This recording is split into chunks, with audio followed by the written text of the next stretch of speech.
नमस्कार दोस्तों, कैसे हैं आप लोग। दोस्तों, आज मैं आपको महाकालेश्वर उज्जैन ले जा रहा हूं। यह मेरे घर से उत्तम नगर से करीब 800 किलोमीटर दूर पड़ता है। यहां हम बाय रोड कार से जा रहे हैं। इस टूर के लिए हमारे पास अर्टिगा गाड़ी है और इस बार मैं ड्राइव नहीं कर रहा हूं। ड्राइव करने के लिए मेरे साथ मेरे चाचा के मित्र हैं। सबसे पहले हमने गाड़ी में पेट्रोल डलवा लिया है। दिल्ली में पेट्रोल का रेट आज 96 रुपीज़ पर लीटर है। दोस्तों, उज्जैन के लिए हमने आगरा, ग्वालियर, गुना का रूट लिया है। आप चाहें तो जयपुर, कोटा की तरफ से भी आ सकते हैं। दोस्तों, उज्जैन के बाद हम शिरडी, शनि सिंगनापुर, गणेश्वर ज्योतिर्लिंग व एलोरा केव्स भी जाएंगे। मैं आपको सभी जगहों के दर्शन करवाऊंगा व पूरी जानकारी दूंगा।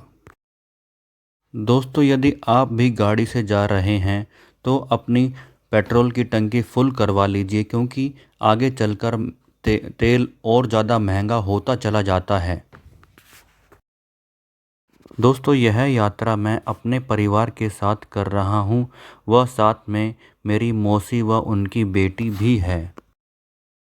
दोस्तों, हम करीब सुबह 5 बजे घर से निकल गए थे और देखिए अब हम यमुना एक्सप्रेसवे की तरफ बढ़ रहे हैं और आगे चलकर यमुना एक्सप्रेसवे आ जाएगा।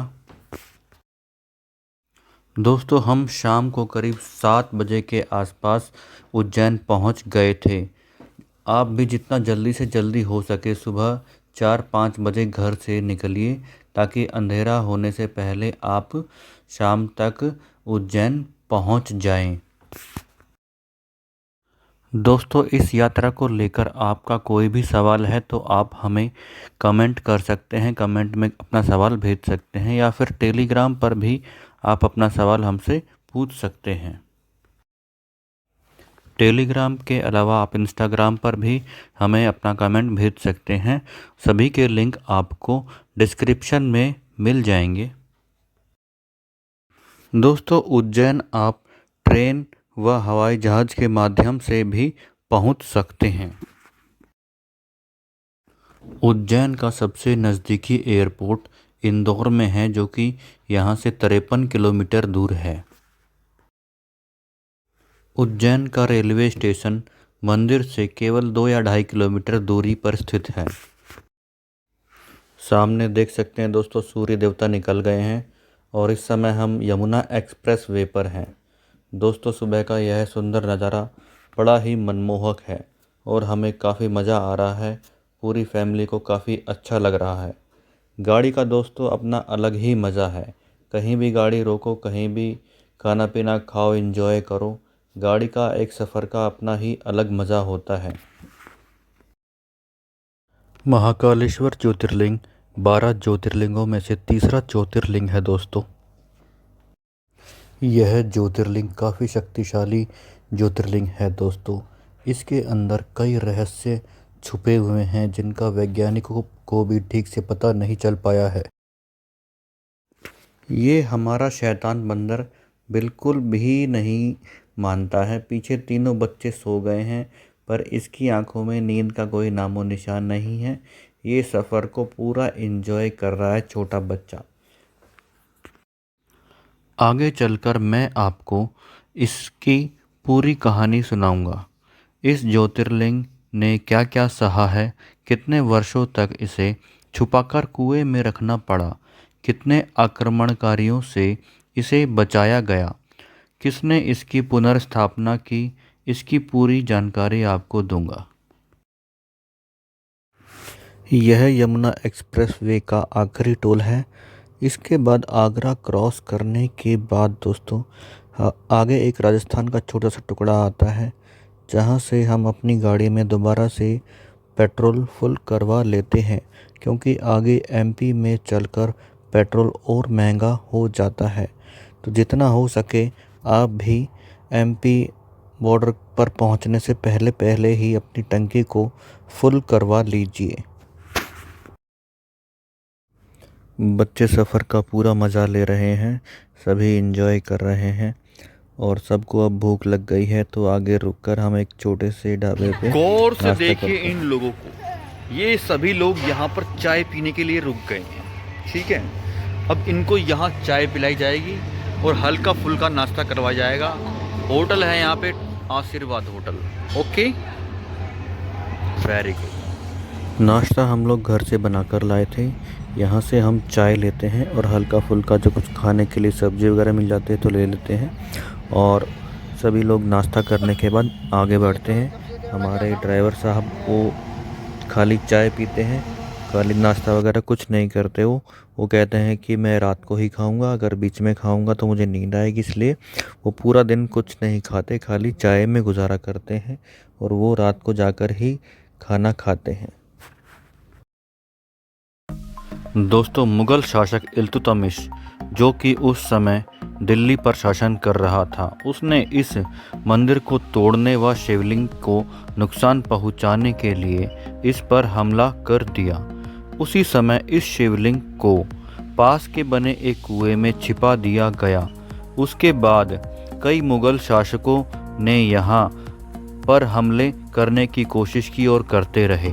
यह शिवलिंग 550 वर्षों तक कुएं में छिपाकर रखना पड़ा। उसके बाद 22 नवंबर 1778 में मराठा शूरवीर राणोजी राव सिंधिया ने मुगलों को परास्त कर 1732 में पुनः मंदिर का निर्माण करवाया व ज्योतिर्लिंग की स्थापना करवाई।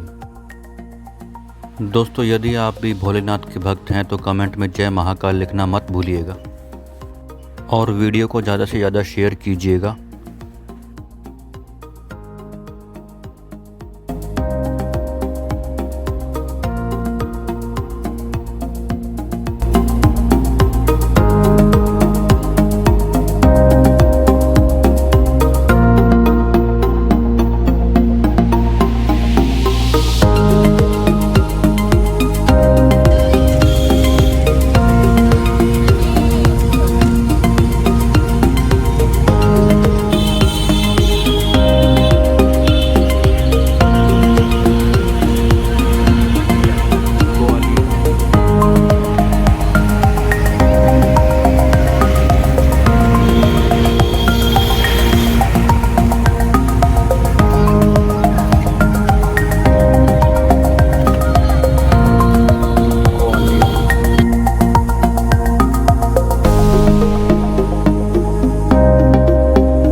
ये है शिवपुरी।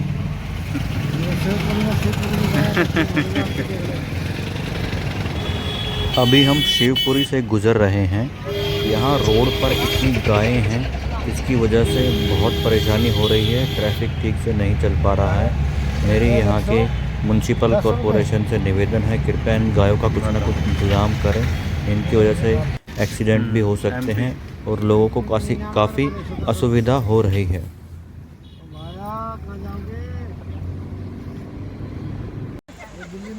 शिवपुरी क्रॉस करने के बाद हमें एक यह गाड़ी दिखाई दी। यह बोलेरो के ऊपर पूरा ये सिस्टम बनाया हुआ है। इसका इस्तेमाल शादियों में नाचने गाने में किया जाता है। नाराज हो रखा है और ये चाय पीने के लिए रुका है इस छोटे से रेस्टोरेंट पे, श्री गणेश रेस्टोरेंट। माऊ बिल्ली। दोस्तों, उज्जैन में महाकाल के शिवलिंग की स्थापना की कथा कुछ इस प्रकार है। एक समय एक ब्राह्मण व उसके 4 पुत्र भोलेनाथ की प्रतिदिन आराधना किया करते थे। प्रतिदिन वे शिवलिंग स्थापित कर भगवान की पूजा विधि विधान से करते थे। कुछ समय पश्चात एक राक्षस ने उस राज्य में बहुत आतंक मचाया। उस समय इस नगर का नाम अवंती था। पूरी अवंती नगरी राक्षसों के आतंक से भयभीत थी। अब वह राक्षस इन ब्राह्मण पुत्रों के पास पहुंचता है व इन्हें मारने की कोशिश करता है। उसी समय भोलेनाथ शिवलिंग से प्रकट होते हैं व अपनी केवल एक हुंकार से राक्षसों का वध कर देते हैं।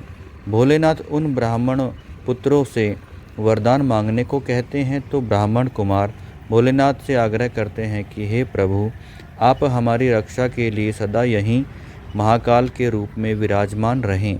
भोलेनाथ उन्हें आशीर्वाद देते हैं और उस शिवलिंग में महाकालेश्वर ज्योतिर्लिंग के रूप में वहीं स्थापित हो जाते हैं। दोस्तों, एक समय में उज्जैन में राजा विक्रमादित्य ने राज किया था। राजा विक्रमादित्य ने भारत का विस्तार आज के इंडोनेशिया से लेकर तुर्की तक किया था। हमारे कैलेंडर में जो विक्रम संवत आप पढ़ते हैं, ये उन्हीं की देन है। उन्हें 64 योगिनियाँ सिद्ध थी जो आज तक किसी को नहीं हुई। जो विक्रम बेताल की कहानी आप बचपन में पढ़ा करते थे, वे यही विक्रम हैं। राजा विक्रमादित्य के बाद इस राज्य का कोई राजा नहीं बन पाया।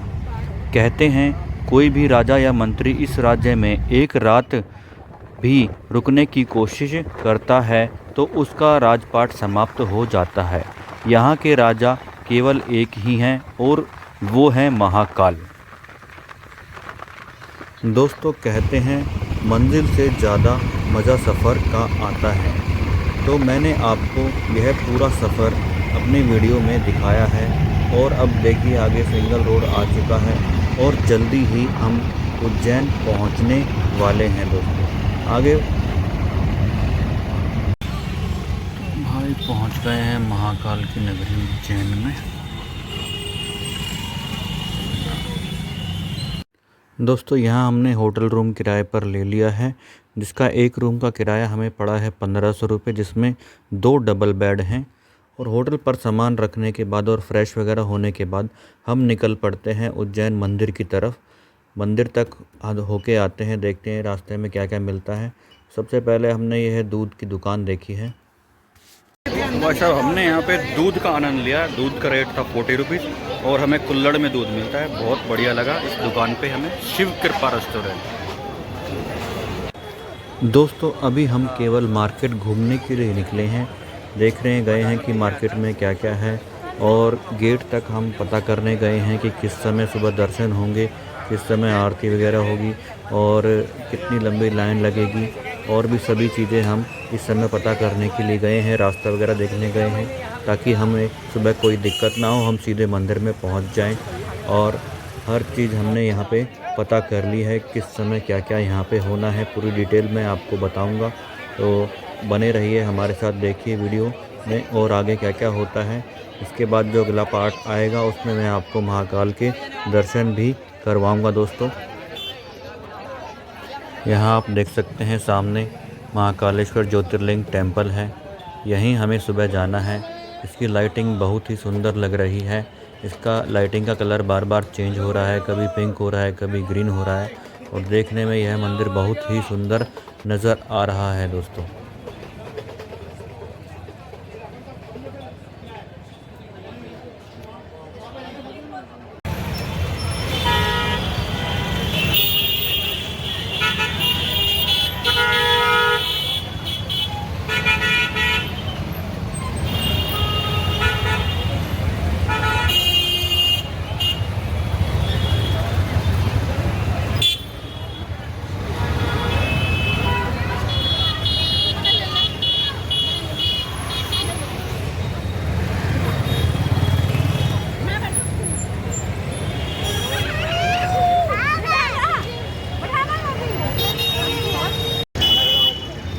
रोहन लाल लाइट वाली औरत है ये क्या है? ये औरत कहाँ जा रही है? जा रही है आज समझ में नहीं आ रहा हमको तो। और गौर से देखिए इस औरत को, भागी चली आ रही है, बिना टिकट के भाग रही है।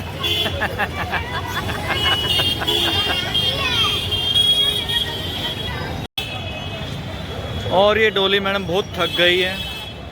मोली थक गई है, अंशु थक गई थी, मम्मी थक गई है, मौसी थक गई है, ये लड़की नहीं थकी है, सब थक गए हैं।